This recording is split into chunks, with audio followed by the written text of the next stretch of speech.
ఏండి రండి చూసారా మీరు తోటకూర ఏంటి పాలకూర ఫ్రై అన్నారు అక్కడ, కానీ నేను ఎలా చేసాను చూడండి, చక్కగా గడ్డ పెరుగు అది. అండి 2 అరటిపళ్ళు ఉన్నాయి కదండి, నేను పూజకడికి తీసుకురండి. ఏంటి మొత్తం అయిపోయినాయా? 2 ఉన్నాయి పంచిపెట్టేసారా? పంచిపెట్టేమని 4 ఇచ్చేసారు మొత్తం పిల్లలకి. పంచేసిన తర్వాత 2 ఉంచావు కదా, మనం తినాలన్నావు. అది పాలకూర ఫ్రై ఎలా ఉంది? మరే పెద్ద మీకు ఇష్టం అని చెప్పేసి అందులో కారం కూడా వేస్తాను నేను ప్రతి ఫ్రైలోను.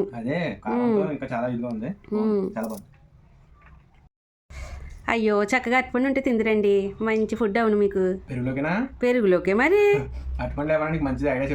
ఏంటది? ఖర్జూరం వేసి తింటారా పెరుగులో? కాదండి, బెల్లం ముక్క నంచుకుని తినేటోళ్ళు ఉన్నారు పెరుగులోను. మీరు ఖర్జూరం నంచుకుంటారా? ట్రై చేస్తారా? తీసుకురావాలి ఇప్పుడు. తింటాం కదా, ఇప్పుడు పెరుగుతో పాటు తింటే ఎలా ఉంటుందో చూద్దాం. సరే.